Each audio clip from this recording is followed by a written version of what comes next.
Hello, everybody. Thank you so much for joining me today. My name is Lily, and I am so happy that you are here with me today.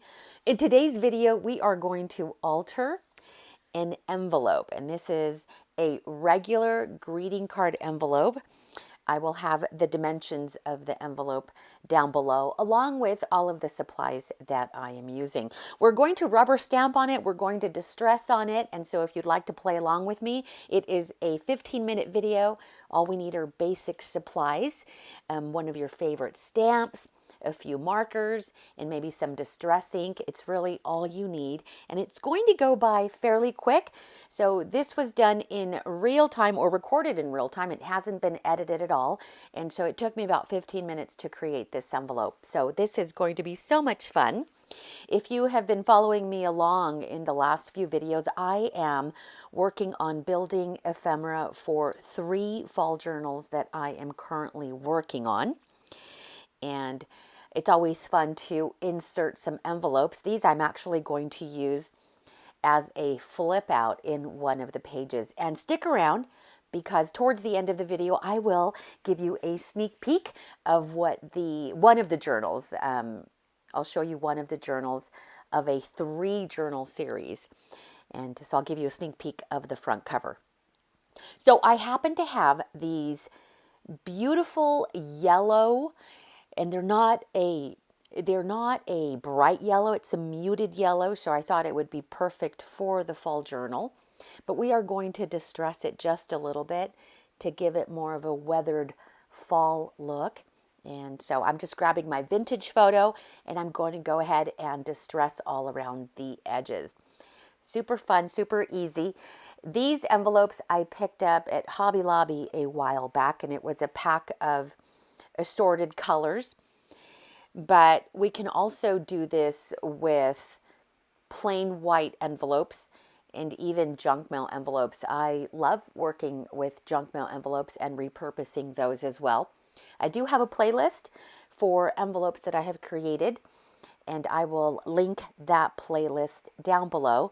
I'm also going to link the 2 other videos that I've recently filmed where I show you some of the other ephemera that I have created. One of them is a Rolodex card with a fall theme, and then a couple days ago I also made journaling tags and junk journaling cards.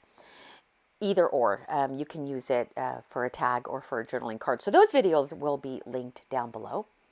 So I'm just going around inking the edges, and I'm doing both the front and the back of the envelope. Just so, because it's going to be a flip out, both sides will be visible. And so I want to make sure that both sides are nice and inked all the way around. This stamp is by Stampingbella. That little owl is so stinking cute. Oh my gosh, look at its little face. I love this little owl so much. I recently purchased a few stamps from Stampingbella, and I just went directly onto their website, stampingbella.com. This is not sponsored at all. I purchased this stamp all by myself, and I just went directly to their website. I will have that information linked down below. This one, the stamp is called Special Delivery, and I thought it would be perfect for this envelope. And I am going to use some of the same distressed vintage photo ink to stamp it. And it will blend in so nice. I am going to color it just so it pops more, and it brings that little owl carrying its little special delivery envelope to life. So cute. I am not a, how could I put this, expert in coloring. I do the best I can with the supplies that I have. So it works well. Oh, and here's a little tip or a little hack. If you have used the Wink of Stellas and they have emptied, you could reuse the markers. Or yeah, these, I guess they're like a paintbrush, like a marker type. Even though the cartridge is empty, I think there's a way to refill it. I'm not at that step yet because I've just recently gone through the Swink of Stella. But it still has a tiny little bit of shimmer, and it works great as a watercolor brush. So all I've done is I've smushed some vintage photo onto that cellophane packaging, added a little bit of water just so I can water it down. Now the envelope is obviously not watercolor paper, and so I want to be really light-handed with the amount of water that I'm using on it. I don't want to tear through the paper, so I'm being very light with the amount of water that I'm using. I'm just spreading some of that vintage photo color on the wings, and then you'll notice that I'm also picking up some of the ink that has not been diluted with water on the tip so that I can add some darker shading to the inner parts of that wing. And I am just using simple brush strokes to give it the look of feathering. Okay, I'm not an expert, you guys. This is just something that I that I kind of just figured out. I've made a few of these off camera, and the first one didn't turn out. I mean, it's still great, but as I worked on others, my technique got a little bit better. So I always say practice makes better. Everything still looks great, but the more you play with your things and the more you practice techniques, we are eventually going to improve on that technique. And so this is what I have discovered, and I am just sharing it with you. Do you see how I'm just kind of flicking and just using very light-handed brush strokes? And that adds shadow, it adds dimension to the little wings and to the little owl. Then I'm just going over it again, very lightly. Remember, this is not watercolor paper. Can you imagine how awesome this would look on actual watercolor paper? That is a thought. Now, I am also going to color it with some of my Zig Clean Color brush markers. And I'm basically going through my supplies, you guys, using up things that I've not used in a while. I'm actually challenging myself to bring out some of those supplies that have been neglected. And I think we're all a little bit guilty of it. I know I'm big guilty of it. And so, in fact, my sister and I are doing a weekly challenge right now where we are challenging each other to create a project using random supplies, and we plan on talking more about it in the near future. But it's been a fun challenge. I think we're on week 4 and have not talked about it before, but my plan is to do a live and show you what we have done, and it really does help in helping us in create with our neglected and our supplies, and it really is challenging. So I'll talk more about that in the future. So I'm basically taking that idea and that concept and applying it to my most recent projects and trying to use up those supplies in my newest work. For example, these markers, which I haven't used since I was in California, and I was last in California in 2019. So shame on me. And these are so fun, and I'm glad that they're not dry or anything. And I do store them horizontally, just so that the ink is evenly distributed.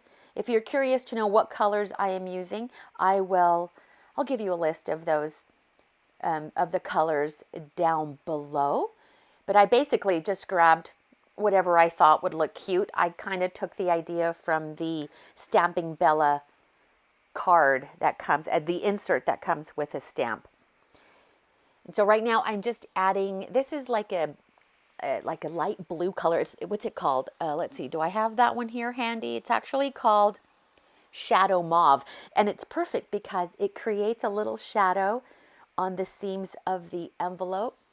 I go lightly all around the edges, but then right where the flap is, I go over it a little bit more just to create a shadow underneath that flap. And that's really it, you guys. Super easy, super basic coloring. It didn't take a lot. Don't let coloring intimidate you.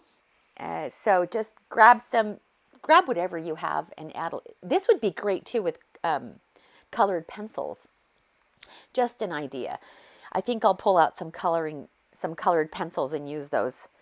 I'm telling you guys, I'm going through all my things, you know. Okay, so we are not done. We are also going to stamp the sentiment, and it reads special delivery. Oh, I'm motioning here. So in yesterday, or the video I recorded a couple days ago, I talked about how I needed refill for this Stazon ink pad. This brown is called Timber Brown. And guess what? As I was shopping my stash for supplies, I came across a refill bottle for Stazon, but it's for the black. It's for the black ink pad. And I wasn't sure if Stazon made refill bottles, but obviously they do make it because I've ordered it in the past for the black. So I'm going to do that and get me some Timber Brown because this one is kind of drying out. But it still works for our little project here. These envelopes work so nice. They are one layer. They are perfect for the junk journals. They won't add a lot of bulk, but they will have a lot of dimension, a lot of layers. And by adding the distress around the edges and then stamping and doing that little shading on it, it appears as though it has multiple layers, but it's flat. So it works really well. I am also going to add some droplets, some splatters, and for that I am going to use some more vintage photo, which I am going to water down. This little cellophane bag has been living on my desk for a few days now. It comes in so handy, and you could see how I've used it plenty. And it dries, but once you spray a little bit of water, it activates that ink again. So I keep reusing this cellophane bag over and over again. So I smushed some vintage photo. I added several sprays of the water from the Distress water bottle. I'm making a little puddle, grabbing my paintbrush, and I'm just going to flick some splatters, some ink splatters all over my envelope. And that adds more dimension.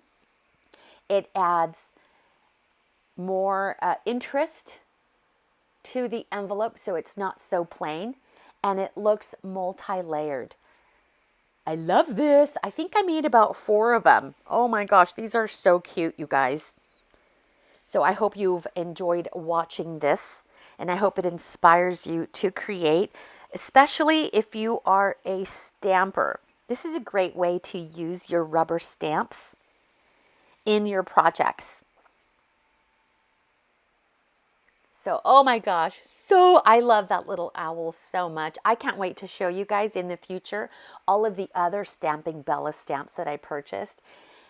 They have such cute, cute stamps and all kinds. So hop on over there just to take a look. The link, not the link, but all the details will be down below. So here are 3 that I have just made. Once the splatters dry up, they will kind of recede into the background like the other 2. But it's still really nice. So I love this project so much. And here is one of the fall junk journals that I am working on. I have 3 of these, you guys, and so I can't wait to finish these up and do a flip through and show you all the goodies and everything that I'm planning on using in these junk journals. So I'm hoping to have that, fingers crossed, by the end of the week. But just stick around because I still have a couple more ephemera videos for you. You guys are awesome. Thank you so much, and I'll talk to you later. Bye!